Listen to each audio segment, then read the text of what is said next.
मंच पर विराजमान मंत्रिपरिषद के मेरे साथी श्रीमान भूपेंद्र सिंह जी चुड़ासमा, श्री जयंती भाई, हरियाणा से पधारे हुए मंत्री श्री धर्मवीर जी, मंत्री श्री गोविंद भाई, केंद्र सरकार से पधारे सभी अधिकारी, देश के भिन्न भिन्न राज्यों से आए हुए प्रशासनिक अधिकारी और ग्रामीण विकास के लिए प्रयत्नरत सभी मेरे प्यारे देशवासियों,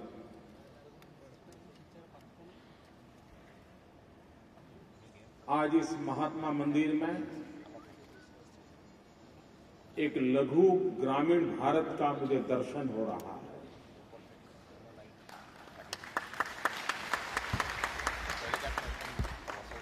हिंदुस्तान के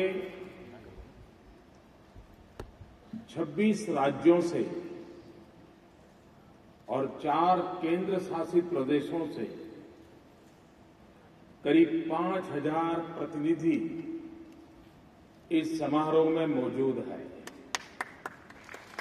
और इसलिए मैं कहता हूं कि मेरे सामने एक लघु भारत, लघु ग्रामीण भारत आज मेरे सम्मुख बैठा है।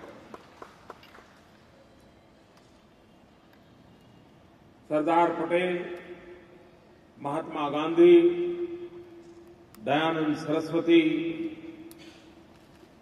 उनकी इस पवित्र भूमि पर मैं आप सबका हृदय से स्वागत करता हूं। एक राज्य के निमंत्रण पर इतनी बड़ी मात्रा में देश के कोने कोने से आप सबका आना हम सबके लिए गर्व की बात है, संतोष की बात है। इस कार्यक्रम की रचना के पीछे मूल विचार यह था कि 2012-13 का यह वर्ष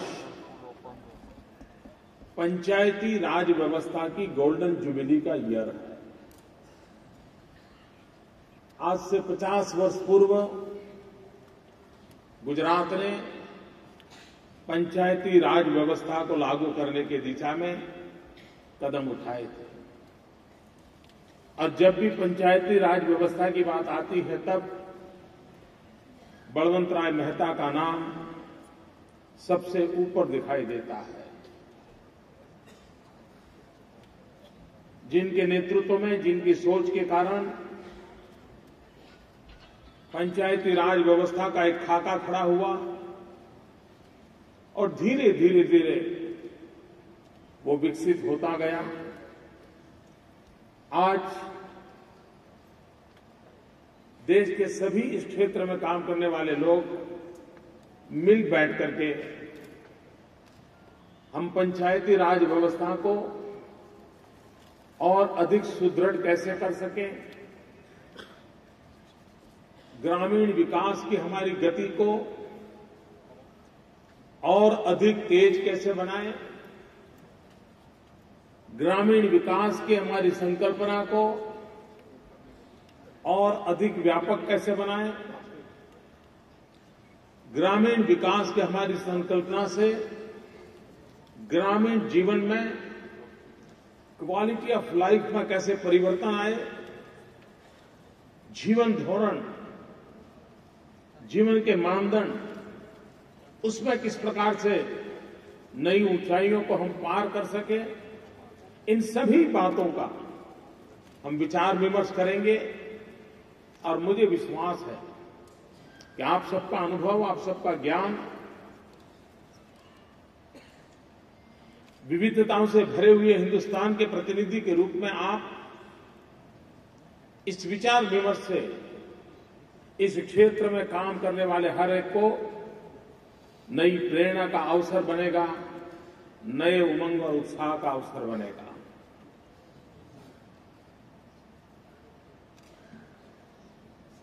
ग्रामीण विकास की जब जब चर्चा आती है तो महात्मा गांधी का स्मरण होना बहुत स्वाभाविक है। महात्मा गांधी की विदाई के इतने वर्ष हो गए, उसके बाद भी मैं अनुभव से कह सकता हूं कि ग्रामीण विकास में पूज्य बापू का जो दर्शन था वो आज भी 100% प्रस्तुत है, रेलेवेंट है। अगर हम आग्रहपूर्वक पूज्य बापू ने जो ग्राम राज्य की, ग्राम स्वराज की कल्पना की थी, उसको लेटर एंड स्पिरिट में अगर लागू कर पाए होते तो शायद ग्रामीण विकास के क्षेत्र में हम शहरों से भी बहुत आगे निकल जाते। आज हम जिस जगह पर बैठ करके चिंतन कर रहे हैं, ये स्थान है महात्मा मंदिर। गुजरात जब अपनी गोल्डन जुबिली ईयर को मना रहा था, तब गांधीनगर में गांधी के नाम से कोई एक व्यवस्था विकसित हो, उसमें से ये महात्मा मंदिर विचार का जन्म हुआ था। जिस कक्ष में आप बैठे हैं और इसका जो एक हिस्सा है पूरा, किसी भी हिंदुस्तानी को गर्व हो ऐसी इसमें घटना जुड़ी हुई है। इसका पूरा निर्माण सिर्फ 180 दिन में पूरा हुआ था, 180 डेज। हमारे देश में इसको मिरेकल माना जाएगा, लेकिन इस बात का सबूत है कि भारत के सामान्य मानवी के अंदर कितना सामर्थ्य पड़ा है। अगर सही तरीके से उस सामर्थ्य को काम में लाया जाए तो कितना बड़ा परिणाम दे सकते हैं। वरना 180 दिन में घर की दीवार भी हमारे देश में बनाना दिक्कत जाती है। इतना बड़ा स्मारक 180 दिन में बना है। और मैं आपसे आग्रह करूंगा, मैं इस पूरे स्मारक के इस हिस्से की बात कर रहा हूं, पूरा स्मारक तो बहुत बड़ा है। और इसकी दूसरी विशेषता ये है, जब इसका निर्माण कार्य शुरू हुआ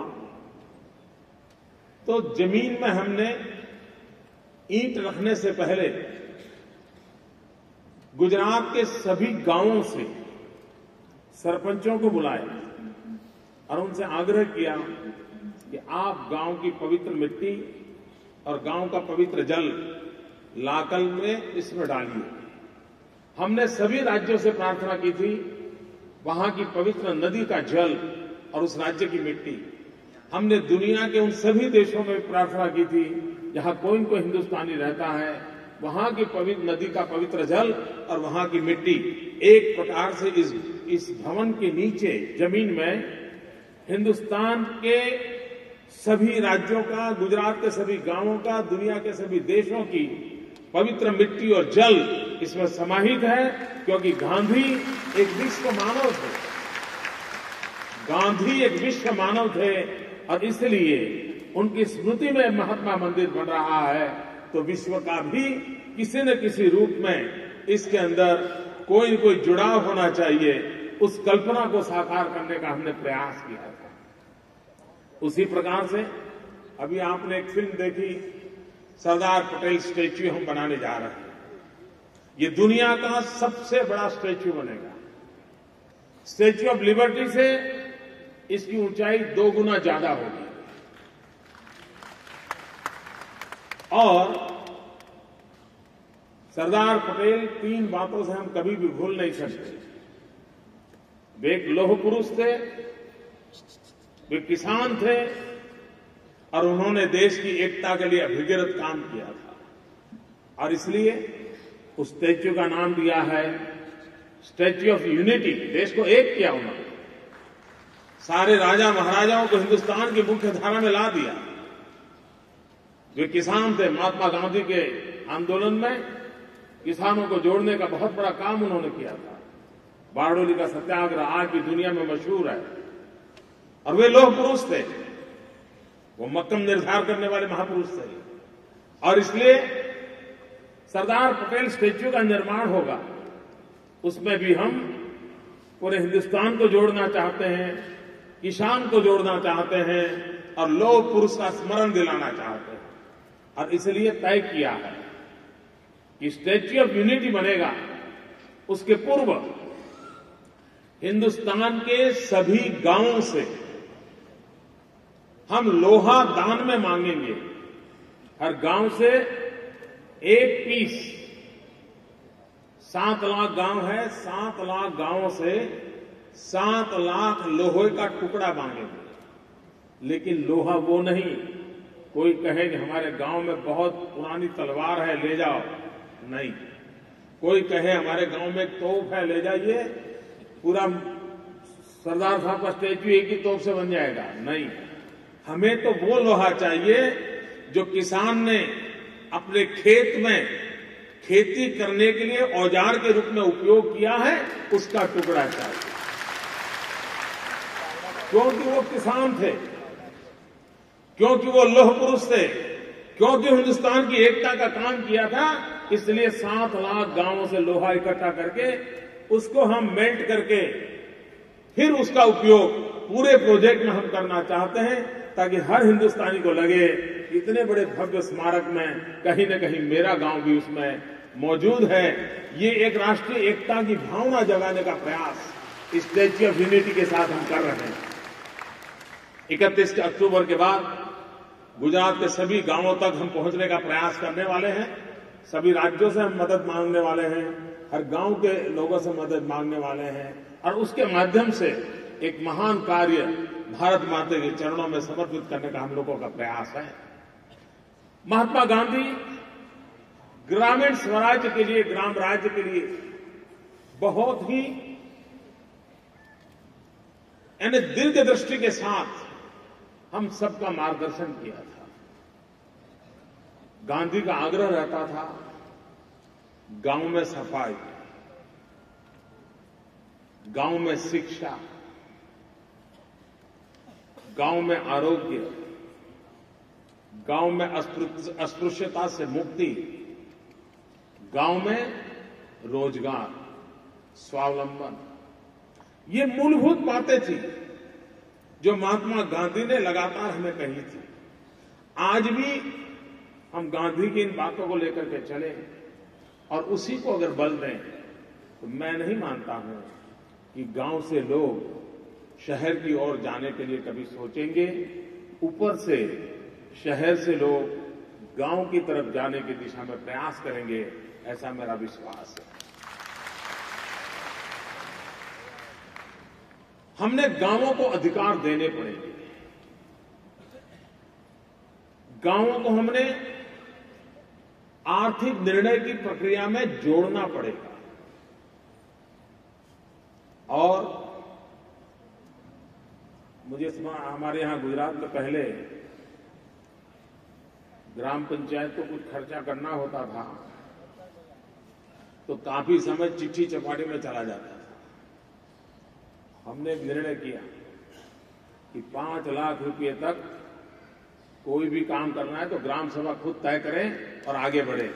उसको ऊपर जाने की जरूरत नहीं है, इधर पूछो उधर पूछो और गांव वाले सही करेंगे। हमारे यहां ट्राइबल गांवों के लिए हमने छोटा सा निर्णय किया।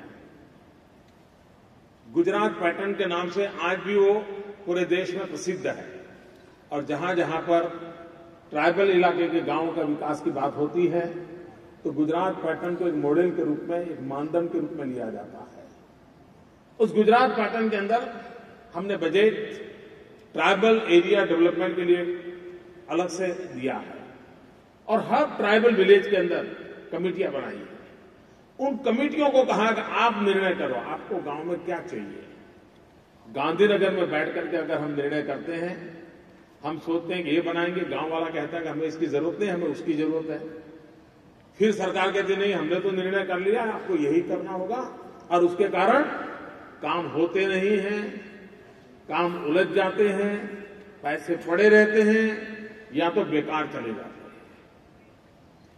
हमने गांव वालों को अधिकार दिया ट्राइबल बेल्ट के अंदर, और हमारा अनुभव ये रहा है कि ट्राइबल बेल्ट की उस ट्राइबल की कमेटी के माध्यम से विकास के जो काम तय होते हैं वो सचमुच में उनके लिए जो आवश्यक होते हैं वही काम वो पसंद करते हैं, और पूरे गांव को पता होता है कि हमारे गांव में ये काम होने वाला है, और इसलिए ट्रांसपेरेंसी की गारंटी रहती है। हर किसी की नजर रहती है कि गांव में क्या काम हो रहा है, कैसे हो रहा है, जितने रुपये दिए गए उस प्रकार से हो रहा है कि नहीं हो रहा है, और इसलिए पाई पाई का उपयोग होता है। और पिछले 10 वर्षों में मैं कह सकता हूं ट्राइबल विलेजेस के डेवलपमेंट में लाखों काम अरबों खरबों रुपयों के खर्च से गांव की उस ट्राइबल कमेटी के माध्यम से हुए हैं। टोटल डिसेंट्रलाइजेशन, उनको गाइडलाइंस दिया, उनको करने के लिए कहा, उन्होंने करके दिखाया। और इसलिए ग्रामीण विकास में विकेंद्रीकरण को जितना हम बल देते हैं, जितने उनके सत्ताधिकार हम उन तक पहुंचाते हैं, जितनी जिम्मेवारी उन पर डालते हैं, उतने काम की गति भी बढ़ती है, परिणाम भी मिलता है। हमारे यहां भूकंप के बाद पुनर्निर्माण एक बहुत बड़ा पड़कार था, बहुत बड़ी चैलेंज थी। अगर हम गांधीनगर से बैठ करके ही सारे निर्णय करने जाते तो मैं नहीं मानता हूं कि इतनी बड़ी मात्रा में हम कुछ कर पाते। लेकिन हमने क्या किया, सबसे पहले हमने स्ट्रेटेजी तय की कि अगर भूकंप के बाद नॉर्मलसी लानी है, अगर एक बार स्कूल जल्दी से चालू हो जाए तो नॉर्मलसी लाने में सुविधा होगी, बच्चे स्कूल जाना शुरू हो जाए तो एक माहौल बदल जाएगा। तो पहले टेंट लगाओ, स्कूल चालू करो। फिर क्या किया, स्कूल के भवन तो टूट गए थे, बच्चों के पास किताब नहीं थी, कुछ बचा नहीं था। हमने ग्राम में कमेटियां बनाई, गांव की समितियां बनाई, गांव के 10-12 जो प्रमुख मुखिया लोग थे उनको बिठा दिया, उनको कह दिया कि स्कूल आपको बनाना है, ये डिजाइन है, ये पैसे हैं। मटेरियल बैंक बनाया, उस मटेरियल बैंक से उनको लोहा चाहिए, सीमेंट चाहिए, ईंट चाहिए, मिट्टी चाहिए, जो चाहिए मटेरियल बैंक से मिल जाएगा। मैसन्स चाहिए तो मैसन्स का ट्रेनिंग सेंटर खोल दिया, कहा मैसन्स के ट्रेनिंग सेंटर में भेजिए आपके लड़कों को, मैसन्स का ट्रेनिंग हो गया। और गांव को बता दिया बस ये पैसे हैं, आप पूरा करो। हमारा अनुभव ये रहा कि गांव के लोगों ने समय से पहले स्कूल का निर्माण किया। सरकार ने 3 कमरे सोचे थे, उन्होंने 4 कमरे बनाए। हमने अगर 200 स्क्वायर मीटर में काम कहा था तो उन्होंने 250 स्क्वायर मीटर में किया और खुद के गांव की जमीन दान में दे दी। हमने 1 मंजिला कहा था तो उन्होंने 2 मंजिला बनाया। गांव के बच्चों के लिए इसलिए मजबूती में कोई कोताही नहीं बरती, क्योंकि बच्चों के भविष्य के साथ जुड़ा हुआ था, उनका लगाव था। और मित्रों, मैं आज गर्व से कह सकता हूं कि भूकंप में उनके खुद के घर टूट चुके थे, खुद का सब कुछ बर्बाद हो चुका था, लेकिन उन गांव वालों को जब ये सामाजिक दायित्व दिया तो उन्होंने सरकार बनाए उससे 100 गुना अच्छी स्कूलें बनाई, सरकार बनाए उससे जल्दी बनाई। इतना ही नहीं, आज भ्रष्टाचार की इतनी चर्चा हो रही है, उस कालखंड में हर परिवार को कोई न कोई नुकसान हुआ था, हर एक को कोई न कोई मदद की जरूरत थी। उसके बावजूद भी गांव की उन कमेटियों ने स्कूल बनने के बाद जितने पैसे बचे थे वो पैसे सरकार में वापस जमा करवाए। मित्रों, ये छोटी घटना नहीं, ये हमारे हिंदुस्तान के गांव की आत्मा की आवाज है। हमारे देश के गांव में आज भी प्रामाणिकता पड़ी है, हमारे देश के गांव में आज भी ईमानदारी का वास है। उस शक्ति को अगर हम पहचानें, उस शक्ति का हम स्वीकार करें और उनको अगर हम सामर्थ्य दें तो हम कितना बड़ा परिवर्तन ला सकते हैं, कि हमारे सामने उदाहरण मौजूद है। और इसलिए ग्रामीण विकास का हमारी कल्पना है, पंचायत राज व्यवस्था भी जितना महत्वमय लोकसभा का है देश के लिए, उतना ही महत्वमय गांव के लिए ग्राम सभा का होना चाहिए। लोकसभा से ग्राम सभा को कम नहीं मानना चाहिए। अगर लोकसभा देश का भविष्य तय करती है तो ग्राम सभा गांव का भविष्य तय करती है। ग्राम सभा को प्रतिष्ठा मिलनी चाहिए, उसके हर शब्द को इज्जत मिलनी चाहिए, उसकी हर सोच को गंभीरता से लेना चाहिए। और जब पूरी व्यवस्था में ग्राम सभा एक कर्मकांड न बनते हुए ग्राम सभा एक जीवंत इकाई अगर बनती है, ग्राम सभा की सोच राज्य के लिए सोचने के लिए मजबूर करती है, तो मैं मानता हूं राज्य के निर्णय भी ग्राम की सोच से विपरीत कभी नहीं हो सकते हैं। इधर उधर गति में फर्क हो सकता है, कॉन्ट्राडिक्शन नहीं हो सकता है। और अगर सब मिलकर के हम एक दिशा में चले तो हम विकास की नई ऊंचाइयों को बहुत तेजी से पार कर सकते हैं। 2001 में जब पहली बार मैं मुख्यमंत्री बना और 7 अक्टूबर को मैं मुख्यमंत्री बना, 11 अक्टूबर को मैंने पहली प्रेस कॉन्फ्रेंस की थी और 11 अक्टूबर जयप्रकाश नारायण जी का जन्मदिन था और उस दिन मैंने 2 घोषणाएं की थी। मुख्यमंत्री के नाते मैं नया था, मुझे कारोबार का कोई एक्सपीरियंस नहीं था, लेकिन उस समय मैंने 2 घोषणाएं की थी। एक, हम ग्राम सभाओं का महात्म्य बढ़ाएंगे, ग्राम सभाओं को अधिक अच्छे ढंग से करने के लिए नियम से जोड़ेंगे। और दूसरा हमने कहा था, उस समय मेरे यहां 10,000 गांवों में पंचायत के चुनाव होने वाले थे। भूकंप के बाद का वो कालखंड था। एक प्रकार से हम आर्थिक रूप से काफी टूट चुके थे। साइक्लोन, अकाल, भूकंप, न जाने कुदरत की जितनी आपत्तियां होती हैं, सारी आपत्तियां आकर के हमारे यहां दरवाजे पर आ पड़ी थी। निराशा का माहौल था। गुजरात मौत की चादर ओढ़ करके सोया था। लग रहा था कि अब हम खड़े नहीं हो पाएंगे। और उस समय 11 अक्टूबर को 10,000 पंचायतों के चुनाव को फेस करना था।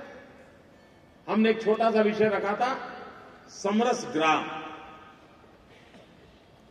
और ये विचार महात्मा गांधी जी के विचारों की प्रेरणा का परिणाम था।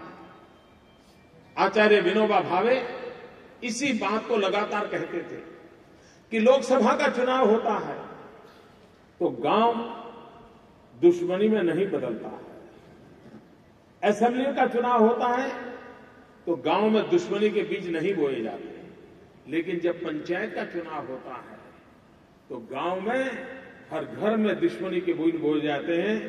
ब्याह की हुई बेटी ससुराल से वापस आ जाती है, गांव 2 टुकड़ों में बढ़ जाता है, एक दूसरे को मारने पर तुला होता है, गांव का विकास पूरी तरह तबाह हो जाता है। और इसलिए विनोबा जी कहा करते थे कि विधानसभा के चुनाव तो समझ सकते हैं, लोकसभा के चुनाव तो समझ सकते हैं, लेकिन ग्राम पंचायत के चुनाव मिलजुल करके सर्वसम्मति से क्यों न हो? गांव मिल बैठ करके अपना फैसला क्यों न करे? मित्रों, हमने इसके लिए एक समरस गांव की योजना बनाई। उस समरस गांव की योजना के तहत हमने गांवों को कहा कि जो गांव मिलजुल करके रिजर्वेशन के सारे नॉर्म्स का पालन करते हुए अपने गांव की रचना करता है, उसको हम विकास राशि के रूप में 2 लाख रुपए देंगे। मुझे याद है उन दिनों में हम पर बहुत आलोचना हुई, हमले हुए, यहां तक कह दिया गया कि यह अनडेमोक्रेटिक है।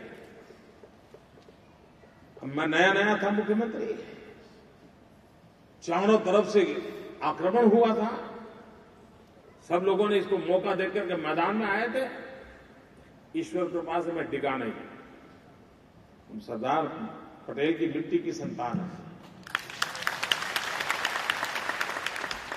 डिगना विगना हम नहीं जानते। तो हमने उनको ललकारा। हमने कहा 51-49 तो डेमोक्रेसी है, 60-40 डेमोक्रेसी है, 80-20 डेमोक्रेसी है, लेकिन 100-0 डेमोक्रेसी क्यों नहीं हो सकती? वो डेमोक्रेसी का पूर्ण रूप है अगर सर्वसम्मति का माहौल बनता है। और मैं आज गर्व से कहता हूं, उस पहले प्रयोग में 45% इकाइयां ऐसी थी जिन्होंने समरस ग्राम बनने का संकल्प किया और विकास की यात्रा में जुटे उस गांव के अंदर। और उसका एक परिणाम यह हुआ, जो जीत करके आते थे वो अहंकार से भरे रहते थे कि देखिए हमने तुमको गिरा दिया। और इसलिए काम करते समय भी जिनको पराजित किया है उस इलाके का दुर्लक्ष्य करते थे। जब सर्वसम्मति थे बने तो उनका अहंकार तो कहीं रहा नहीं, वो ऊपर से गांव को ज्यादा समर्पित हो गए, गांव के सामने झुक करके चलने लगे, गांव के सब लोगों को संतोष हो उस प्रकार के निर्णय करने लगे। एक पूरी वर्क कल्चर में बदलाव आ गया, सोच में बदलाव आ गया। मैं समझता हूं कि और वो प्रयोग आज भी हमारे यहां चल रहा है। मूल विचार तो गांधी का था, विनोबा जी के माध्यम से प्रकट हुआ था, लेकिन आज भी गुजरात में समरस गांव होता है और करीब करीब 40-50% गांव सहमति के साथ अपना बॉडी बनाती है। इतना ही नहीं, कुछ गांवों ने कहा कि इस बार हमारे यहां सरपंच के रूप में महिला रिजर्वेशन है। तो गांव वालों ने तय किया अगर सरपंच महिला है तो मेंबर भी सभी महिलाएं रखेंगे, उनको मौका देंगे काम करने का। मित्रों, आज महिला सशक्तिकरण की बात होती है तब कोई कानून न होने के बावजूद भी गुजरात में 250 से अधिक गांव ऐसे हैं जिस गांवों में गांव के पुरुषों ने तय किया कि हम कोई उम्मीदवारी नहीं करेंगे, गांव का पूरा बॉडी सबकी सब महिलाएं होगी और गांव का संचालन विकास महिलाएं करेगी। 250 से अधिक गांव ऐसे हैं जिसका पूरा कारोबार एक भी पुरुष का रोल नहीं है। और जब ये तय हुआ तो हमने भी कहा कि वहां ग्राम सेवक, तलाटी भी हम, पटवारी, ये महिलाएं को अपॉइंट करेंगे। हमने एक अलग कमेटी बनाई जिसमें महिला पंचायतों को जरा और मार्गदर्शन मिले और मदद मिले। और मैं हैरान हूं मित्रों, जो बात गांधी जी ने कही थी वो बात गांव की महिलाएं कहने लगी। एक बार मुझे खेड़ा डिस्ट्रिक्ट से महिलाओं का एक डेलीगेशन मिलने आया। वो पंचायत की चुनी हुई प्रतिनिधि थी और गांव में वो सभी महिलाएं पंचायत संभालती थी, एक भी पुरुष नहीं था। वो सब मिलने आई तो सरपंच महिला थी, ज्यादा पढ़ी लिखी नहीं थी, 7वीं 8वीं कक्षा पढ़ी लिखी थी। वो मिलने आई और बहुत आत्मविश्वास के साथ बैठे थे। मुख्यमंत्री के सामने मुख्यमंत्री से ज्यादा आत्मविश्वास उनका मुझे दिखाई दे रहा था। मुझे इतना गर्व हुआ कि मेरे से पूछा गया, मैंने उनको पूछा कि आप सरपंच बने क्या करोगे, आप लोग क्या करोगे? तो मुझे लगता था शायद वो मुझे ये कहेगी कि हम गांव में सफाई करेंगे, हम गांव में मेलजोल से लोग रहे, ऐसा करेंगे। मेरे लिए हैरानी थी मित्रों, इस देश के किसी के भी लिए उन महिलाओं ने जो एजेंडा दिया है उससे बड़ा कोई एजेंडा नहीं हो सकता। उन्होंने मुझे कहा हम चाहते हैं कि 5 साल में हम कुछ ऐसा करें कि हमारे गांव में कोई गरीब न रहे। क्या बात थी, मैं हैरान। एक गांव की पंचायत की चुनी हुई महिलाएं जिसमें 7वीं 8वीं से कक्षा से अधिक कोई पढ़ा लिखा नहीं था, उनका सपना था कि हम गांव में ऐसा कुछ करना चाहते हैं कि अब 5 साल के भीतर भीतर हमारे गांव में एक भी परिवार गरीब न रहे। मैंने पूछा कैसे करोगे? हम बोले कोई रोजगार काम शुरू करना चाहते हैं, कोई आर्थिक प्रवृत्ति करना चाहते हैं। वो मेरे से रास्ते के लिए पैसे मांगने नहीं आए, पानी की बिजली का बिल माफ करो कहने के लिए नहीं आए, टैक्स में जरा ज्यादा हमको बढ़ोतरी दो उसके लिए। उन्होंने कहा आप कोई ऐसी योजनाएं हमें दो ताकि वहां आर्थिक प्रवृत्ति बढ़े। अगर मेरे गांव के अंदर आर्थिक प्रवृत्ति बढ़ेगी, रोजगार उपलब्ध होगा, तो मेरे गांव में कोई गरीब नहीं रहेगा। मैं मानता हूं उस गांव की महिलाओं का जो सपना था, उससे बड़ा कोई सपना हिंदुस्तान की बड़ी से बड़ी सरकार का भी नहीं हो सकता, बड़ी भी सरकार का नहीं हो सकता। यानी मित्रों, हम कल्पना करें कि हमारे देश में छोटे से छोटे स्थान पर बैठे हुए लोग भी किस प्रकार से काम को करते हैं, और हमने देखा है। एक गांव की मुझे महिला सरपंच मिलने आए थे, सब प्रतिनिधि उनके। हमने कहा बताइए आपका क्या प्रोजेक्ट है। उन्होंने मुझे बड़ा मजेदार कहा। उन्होंने कहा हमने तय किया है कि हमारे गांव में जितने भी घर हैं, हर एक को हम 100% शौचालय वाला बना देंगे। एक भी घर ऐसा नहीं होगा जहां शौचालय न हो, और एक भी परिवार की मां बहन ऐसी न हो जिसको खुले में जाना पड़े अपनी शौच क्रिया के लिए और उसको शर्मिंदगी से जिंदगी जीनी पड़े। मित्रों, ग्रामीण विकास में आजादी के इतने सालों के बाद क्या हमें पीड़ा नहीं होती है? हमारी माताएं बहनें खुले में उनको जाना पड़े शौच क्रिया के लिए, उनकी इज्जत मर्यादाओं को चिंता हो, और बेचारी दिन में उजाले में जाती नहीं है, दिन भर परेशानियां भोगती हैं, बीमार हो जाती हैं, अंधेरे का इंतजार करती हैं। हम जैसे देश गांधी जी के सपनों को पूरा करने का संकल्प किया हुआ देश, और इसलिए मैंने एक बार नारा दिया था। हमारे लोगों को हमने कहा, और जिस प्रकार की मेरी छवि है, तो मेरे इस नारे के कारण कई लोगों की नाराजगी की संभावना भी रही है। मैंने ये कहा था, पहले शौचालय बाद में देवालय। मित्रों, ये कहने की बहुत बड़ी हिम्मत लगती है, लेकिन मैंने ये आग्रह से कहा था कि पहले शौचालय बाद में देवालय। क्या हम संकल्प करके नहीं जा सकते कि हम हमारे गांव के हर घर में शौचालय के लिए पूरी कोशिश करेंगे? गुजरात में हमने एक अभियान उठाया है, 80-90% काम हमने पूरा किया है, और जो थोड़ा बचा है वो भी पूरा कर देंगे। मित्रों, हमने ग्रामीण विकास में एक बात कही है। देखिए, जिम्मेवारी का भी तत्व रहना चाहिए। ये जो देश में चला है ना चैरिटी वाला मामला, रुपये बांटते चलो, क्यों? क्योंकि चुनाव जीतने के सिवाय और कोई काम ही नहीं बचा इनके पास। मित्रों, ठोस विकास होना चाहिए जो लोगों को अपने पैरों पर खड़े रहने की ताकत दे, गांव की अपनी इकोनॉमी डेवलप हो। ये अगर नहीं होगा तो हम कितना ही डालते जाएंगे, स्थितियां नहीं बदली। हमने गांवों को एक छोटा सा सुझाव दिया। हमने कहा आप गांव में सफाई का टैक्स लागू कीजिए। अब गांव के जो नेता होते हैं वो गांव में सफाई का टैक्स लगाना तैयार नहीं होते, क्यों? फिर जब अगला चुनाव हार जाएंगे। हमने कहा है चुनाव की चिंता छोड़ो भाई, गांव की चिंता करो। सफाई का टैक्स लगाइए, बहुत छोटा, 1 पैसा 2 पैसा, ज्यादा नहीं लगाने की जरूरत, लेकिन आदत डालो। और आप जितना टैक्स लगाओगे मैं उसको मैचिंग ग्रांट आपको दूंगा, और गांव में सफाई को प्राथमिकता दो। मित्रों, बदला जा सकता। आप देखिए, आज हमारे गांव में पशुपालन रोजी रोटी का एक महत्वपूर्ण काम है, लेकिन उस पशु के लिए कोई व्यवस्था है क्या? कोई सोचता ही नहीं।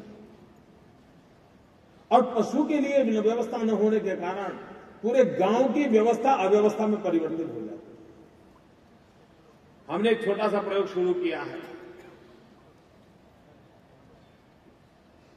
कैटल हॉस्टल का, एनिमल हॉस्टल।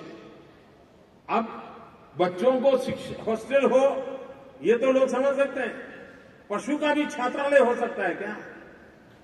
हमने किया है, यही नजदीक में है। कल शायद कई कुछ लोग आप में से जाने वाले देखने के लिए। गांव के नजदीक में सरकार ने जमीन दी। गांव के करीब 900 पशु उस छात्रालय में रहते हैं।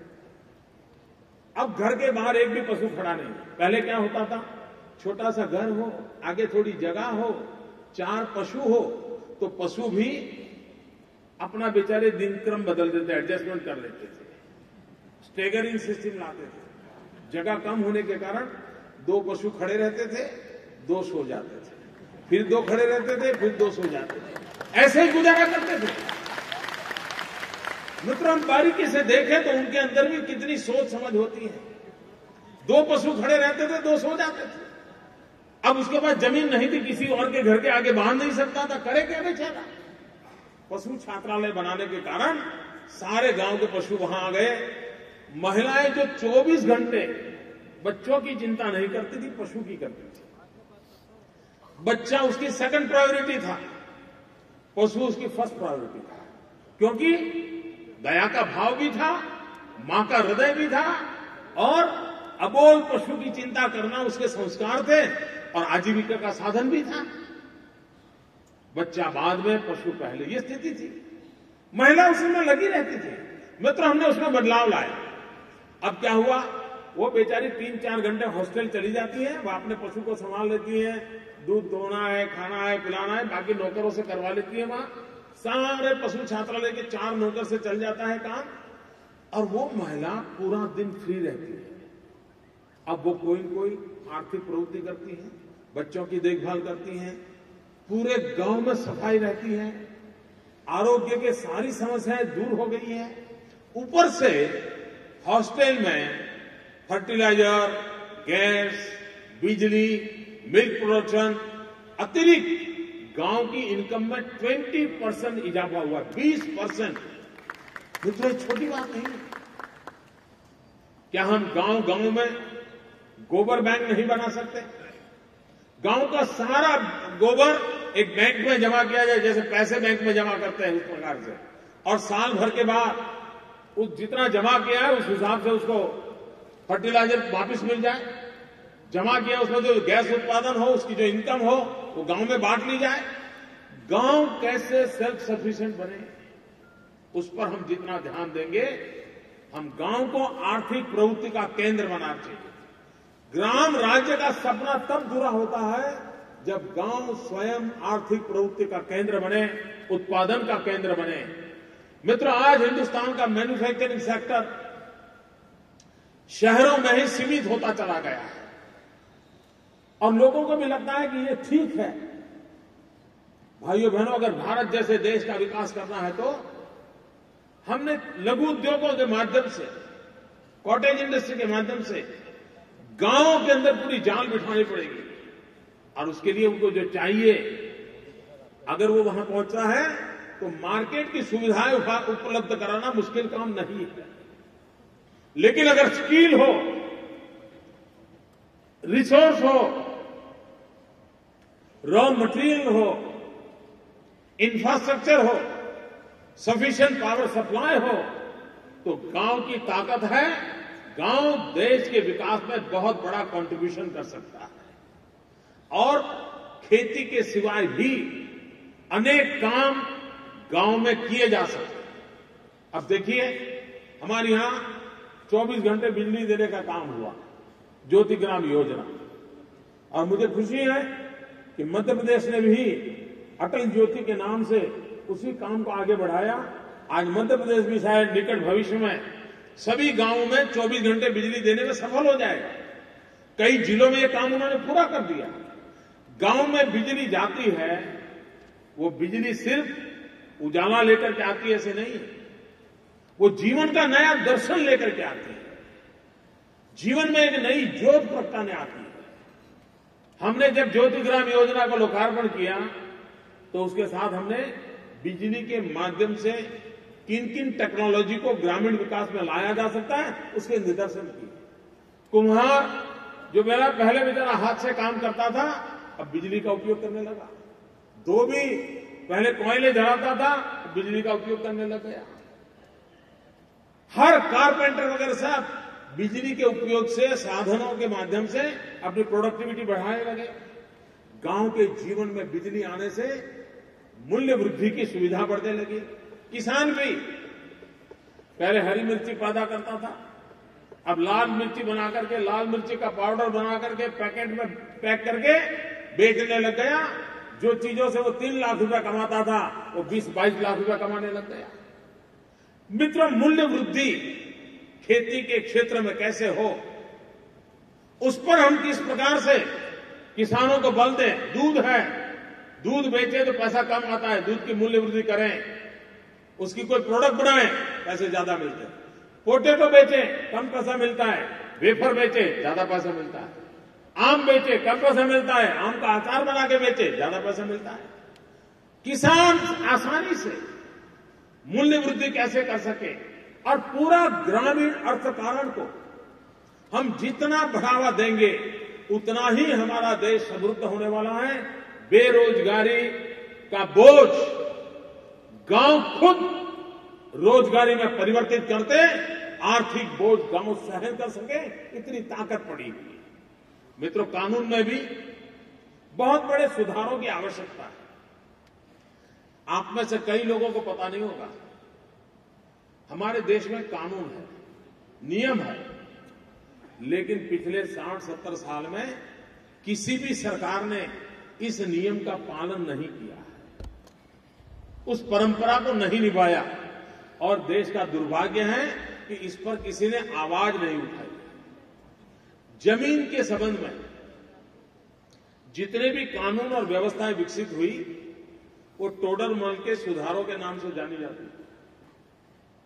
टोडरमल के सुधारों के नाम से जानी जाती है।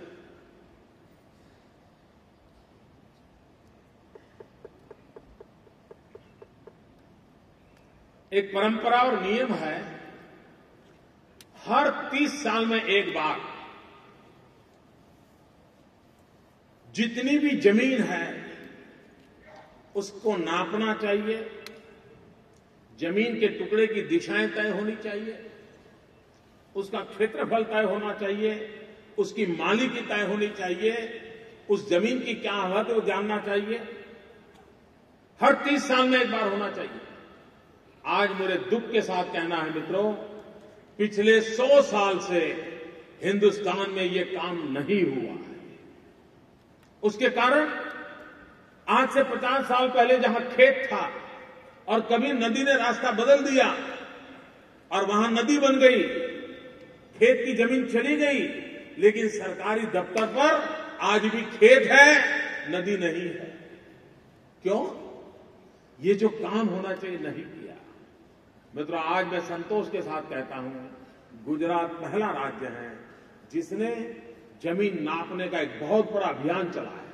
सैटेलाइट सिस्टम का उपयोग कर रहे हैं, आधुनिक टेक्नोलॉजी का उपयोग कर रहे हैं। कौन उसका मालिक है, उसकी जमीन कितनी है, किस दिशा में कहां कौन सा कोना पड़ता है, जमीन के अंदर तालाब है नहीं है, कुआं है नहीं है, नदी से कितना दूर है, सारी चीजें, और उसका पूरा गांव का निकाल करके गांव के सामने रखा जाता है। किसी को ऑब्जेक्शन हो तो वो लिखता है। एक प्रकार से गांव की अपनी जमीन कितनी है, किसान की मालिकी की जमीन कितनी है, औरों की कौन सी जमीन है, कहां, पूरा खाका तैयार हो रहा है। ये अपनी संपत्ति का अगर हमें मालूम नहीं होगा, हमारी जागीर का हमें पता नहीं होगा, तो हम योजनाएं बना नहीं सकते। और उस काम को बड़ी सफलतापूर्वक इन दिनों गुजरात की तरफ से काम चल रहा है। मित्रों, कुछ तो ऐसे पुराने कानून जिसके कारण हमारा गांव का इंसान बड़ा परेशान है। हमने बहुत क्रांतिकारी रूप से रिफॉर्म की दिशा में कदम उठाए। मित्र, हमारे देश में रिफॉर्म की चर्चा हो रही है, लेकिन वो रिफॉर्म का दायरा रुपये पैसों से ज्यादा जुड़ा हुआ है। उस रिफॉर्म का दायरा बड़े बड़े उद्योगों को प्रोत्साहन देने की दिशा में ज्यादा जुड़ा हुआ है। मित्रों, सच्चे अर्थ में रिफॉर्म की प्राथमिकता हो तो रिफॉर्म की प्राथमिकता ग्रामीण व्यक्ति के लाभ के लिए कौन से रिफॉर्म हम कर रहे हैं, उसकी कठिनाइयों को दूर करने के लिए रिफॉर्म का हमारा रास्ता क्या है, हमारी पुरानी घिसी पीटी व्यवस्थाएं जो कालबाह्य हो चुकी हैं, उसको गांव के लोगों को मुक्ति मिले, उसके लिए हम क्या कर सकते हैं। इस पर अगर जितना हम बल देंगे उतना, और उसमें सबसे बड़ी रुकावटें होती है रेवेन्यू के कानूनों में, और रेवेन्यू कानून बदलने में लोग डरते हैं बहुत, क्योंकि वो 200, 300 साल पुराने कानून पड़े हैं। उन कानूनों में बदलाव चाहिए। हमारे यहां एक टुकड़ा धारा था, टुकड़ा धारा, हमारा किसान इतना परेशान था कि उसका जमीन का एक छोटा टुकड़ा है, क्योंकि बेटे के बेटे जमीन बढ़ती गई, भाइयों में जमीन के टुकड़े होते गए, चाचा मामा में टुकड़े होते गए, छोटे छोटे टुकड़े रह गए। अगर वो टुकड़ा जमीन बेचना चाहता था तो नियम यह था कि बगल वाला जो किसान है उसी को उसको देना पड़ेगा, किसी और को नहीं दे सकता। और बगल वाला उसका एक्सप्लॉयटेशन करता था। 10 रुपया बाजार में चलता था, वो कहता था 8 रुपया दूंगा, और वो बेचारा उसको रखे तो भी बेमतलब था, बेचे तो भी बेमतलब था। अब ये कानून के कारण था। हमने उस टुकड़ा धारा को समाप्त कर दिया और उसका जमीन का टुकड़ा वो जिस किसी को बेचना चाहता है बेच सकता है। उसको कलेक्टर की परमिशन लेनी पड़ती थी, कोई लेने की जरूरत नहीं, तुम उसके मालिक को जो करना है करो। और उसके कारण वो चाहता था वो मूल्य आज उसको मिलने लगा, उसकी मजबूरी गई। मित्र, पहले हमारे यहां कानून था कि परिवार में पिताजी ने अगर भाइयों को जमीन बांटी, बहनों को बांटी, बच्चों को बांटी, तो उसका भी रजिस्ट्रेशन करवाना पड़ता था।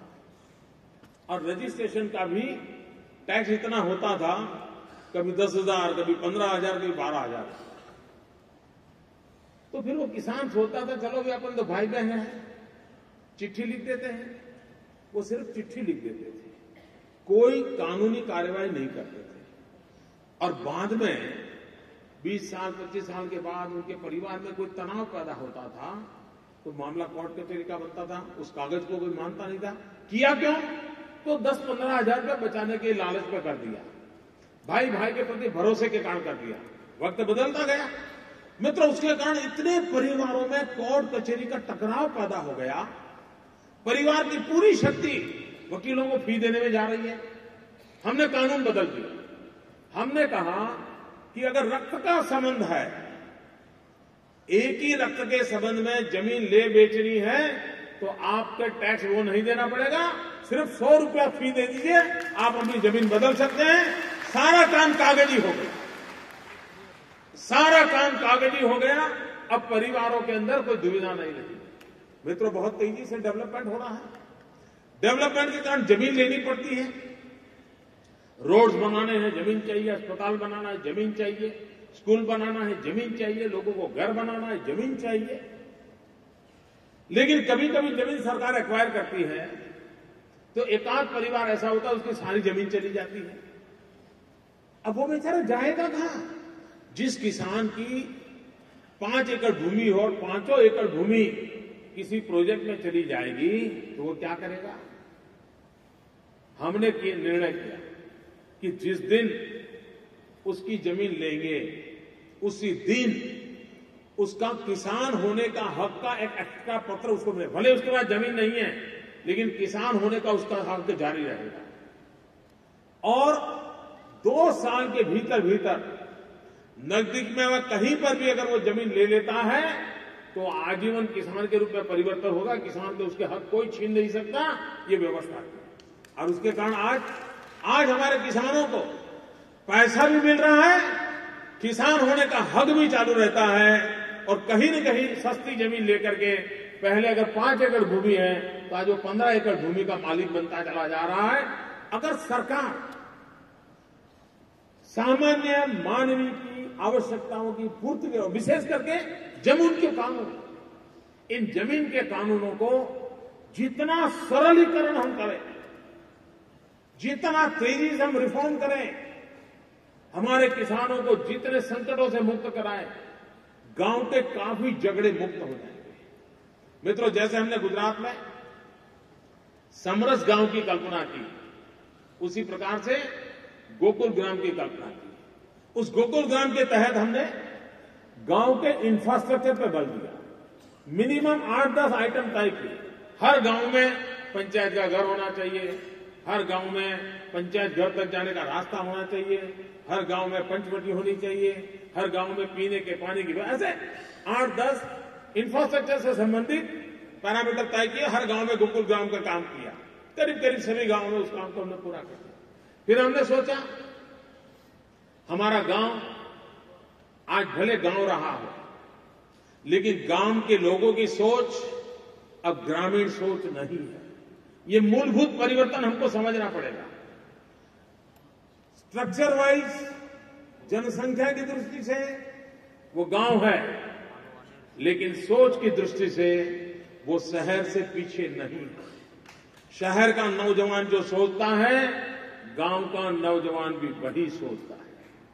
शहर की महिला जो सोचती है, गांव की महिलाएं भी वही सोचती है। आज शहर में ब्यूटी पार्लर होते ऐसे नहीं, मैं देख रहा हूं गुजरात में तो गांव में भी ब्यूटी पार्लर चल रहे हैं। सोच पहुंची है कि तो हम माने या न माने, दिमाग में बदलाव के बीज वटवृक्ष बन चुके हैं।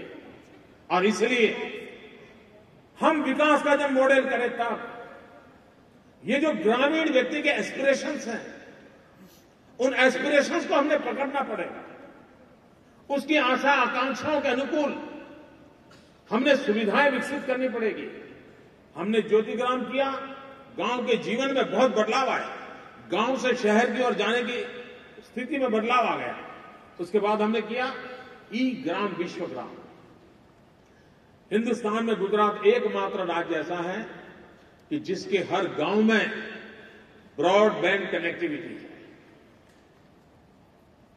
ऑप्टिकल फाइबर नेटवर्क है।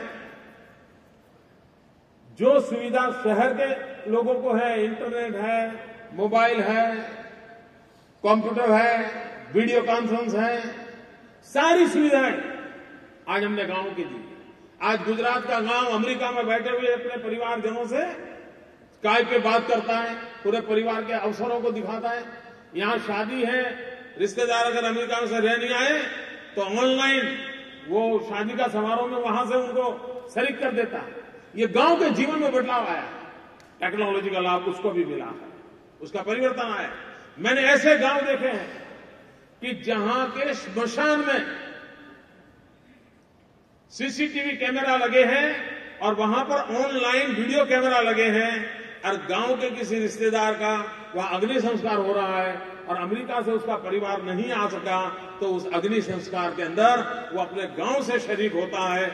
इस प्रकार से उनके मन में भी टेक्नोलॉजी की ओर जाने की इच्छा जगी है। हमने ग्रामीण विकास को करना है तो आधुनिक से आधुनिक टेक्नोलॉजी उनको उपलब्ध करानी चाहिए। आधुनिक से आधुनिक, और वो ज्यादा खर्चीला मामला नहीं है। कम्युनिकेशन टेक्नोलॉजी जितनी ज्यादा हम उपलब्ध कराएंगे, गांव टूटना बंद हो जाएंगे, गांव के जीवन में एक नया परिवर्तन आएगा। उसके मन में जो उसकी सोच जो बदली है, उस सोच के अनुसार गांव भी बदलेगा और हम उसको पूरक बन। और इसलिए हमने ई ग्राम विश्वग्राम की योजना बनाई। ये टेक्नोलॉजी सेटअप होने के बाद बच्चों की शिक्षा के लिए हम लॉन्ग डिस्टेंस एजुकेशन का उपयोग करने लगे। अगर गांव में टीचर अच्छा नहीं है तो हम गांधीनगर से सैटेलाइट के माध्यम से उस क्लास के अंदर पढ़ा सकते हैं। टेक्नोलॉजी का लाभ हुआ, बच्चों की शिक्षा में परिवर्तन आया। ये किया जा सकता है। इतना ही नहीं, गांव के व्यक्ति के सामने एक संकट होता है, वो अपनी शिकायत किसको करे, क्योंकि गांव वाले के लिए वो पटवारी ही उसका मुख्यमंत्री होता है। पटवारी की इच्छा नहीं हुई तो गांव का भला नहीं हो सकता है। गांव वाले को शिकायत करनी है तो किसको करें, कैसे करें बेचारा, उसको पता तक नहीं होता है कहां जाओ। मित्रों, हमने 2-3 रिफॉर्म किए। एक, पंचायत राज व्यवस्था से जो चलता था उसको हमने गोल्डन जुबिली ईयर के अंदर एटीवीटी कंसेप्ट लाए। आप अपना तालुका वाइब्रेंट तालुका, एटीवीटी। और हमने तहसील के भी, पहले जिला इकाई थी जो निर्णय करती थी, अब हमने 2-2 तहसीलों को क्लब करके एक प्लानिंग करने वाली, इंप्लीमेंटेशन करने वाली एक नई व्यवस्था खड़ी की है और अधिक डिसेंट्रलाइज किया है। और ग्राम सभा में जो सुझाव आते हैं उन सुझावों को विकास के आधार मानना चाहिए, ये नियम से किया है। और पूरे स्ट्रक्चर में एटीवीटी कंसेप्ट ला करके ग्रामीण व्यवस्था को और सुदृढ़ करने का प्रयास किया है। एक और काम किया है मित्रों, आज हमारे यहां, और मैं मानता हूं लोकतंत्र की सबसे बड़ी अगर कोई ताकत होती है तो वो ताकत होती है ग्रीवेंस रिड्रेसल सिस्टम। हम आम आदमी की शिकायतों का समाधान कैसे करें, फरियाद निवारण कैसे करें। जितना अच्छा ये व्यवस्था होगी उतनी डेमोक्रेसी स्ट्रेंथन होगी। और इसलिए हमने स्वागत ऑनलाइन कार्यक्रम करते हैं जिसे यूनाइटेड नेशन ने अवार्ड दिया है। गांव का आदमी ऑनलाइन अपनी शिकायत कर सकता है, उसको गांव से शहर तक आना नहीं पड़ता, तहसील जिले में जाना नहीं पड़ता है। मित्रों, आज लाखों की तादाद में इन शिकायतों का समाधान ऑनलाइन हो रहा है और हमारे गांव को इतना एम्पावर किया है हमने कि कभी किसी गांव की या किसी गांव के व्यक्ति की समस्या का समाधान अगर नहीं हुआ तो कलेक्टर कचहरी में डीएम के सामने जाके वो खड़ा हो जाता है।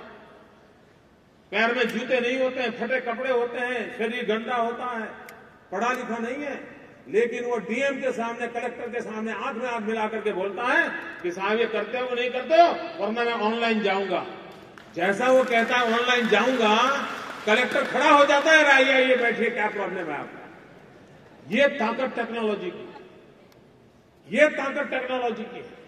हम अगर जितना एम्पावर करना चाहते हैं थ्रू टेक्नोलॉजी हम हमारे गांव के लोगों को एम्पावर कर सकते हैं। और ये एम्पावरमेंट है जो है वो आखिरकार परिवर्तन करने के लिए उसको जिम्मेवार बनाता है। मित्रों, हमने एक और काम किया, जैसे समरस गांव किया, हमने योजना बनाई। मित्रों, आज भी हमारा देश, दुनिया के लोगों के लिए हमारे देश को समझना बहुत मुश्किल है। जो वेस्टर्न सोच से पले बढ़े लोग हैं हमारे देश के ही, वो भी हमारे देश की ताकत को नहीं जानते। मित्रों, इतना बड़ा देश, 7 लाख गांव, 125 करोड़ की जनसंख्या, और आज कानून व्यवस्था की इतनी नई नई झंझटें पैदा हो रही है, उस बीच में भी ये देश ऐसा है कि 7 लाख गांवों में सिर्फ 50,000 पुलिस थाने हैं। सिर्फ 50,000 पुलिस थाने होने के बाद भी यह देश सुरक्षा की अनुभूति कर पा रहा है, गांव सुरक्षा की अनुभूति कर रहा है। क्यों? क्योंकि हमारे संस्कार में मिलजुल करके जीना, रहना, ये हमारे ब्लड में है, हमारे संस्कार में है। ये हमारी बहुत बड़ी विरासत है। कोई पुलिस का डंडा हमें ठीक नहीं रखता है, हमारे संस्कार हमको ठीक रखते हैं। कोई कानून से हम बंधे हैं इसलिए सही दिशा में जा रहे इसलिए नहीं, हमारे संस्कार हैं जिसके कारण हम चल रहे हैं। वरना इतना बड़ा देश कोई मानने को तैयार नहीं होगा कि 7 लाख के देश में 50,000 पुलिस थाने हो, फिर भी 7 लाख का देश चल रहा है। ये जन सामान्य की शक्ति है और इस शक्ति को पहचानने के लिए हमने एक योजना बनाई, तीर्थ ग्राम, पावन ग्राम। जो गांव में 3 साल तक कोई कोर्ट कचहरी का केस न हुआ हो, कोई पुलिस थाने में एफआईआर दर्ज न हुई हो, कोई कोर्ट कचहरी का केस नहीं चलता हो, ऐसे गांव को हम पावन ग्राम का सर्टिफिकेट देते हैं और उसको स्पेशल राशि विकास के लिए देते हैं। जिस गांव में 5 साल से ज्यादा समय तक एक भी ऐसी घटना न घटी हो, उस गांव को हम तीर्थ ग्राम का सर्टिफिकेट देते हैं, उसको अधिक राशि देते हैं। और मित्रों, आज मेरे गुजरात में सैकड़ों गांव ऐसे हैं जहां पर 5-5 साल तक एक भी दंगा फसाद नहीं हुआ है, एक भी एफआईआर नहीं हुई है, एक भी उनको तकलीफ। कुछ गांवों को तकलीफ हुई है तो किस कारण हुई? एक्सीडेंट के कारण जो एफआईआर लिखी गई उसके कारण वो बेचारा तीर्थग्राम से रह गया। तो अभी हम कानून बदल रहे हैं कि अकस्मात होने के कारण अगर कोई कानूनी कार्रवाई हो रही है तो इसको इसके साथ न जोड़े जाए।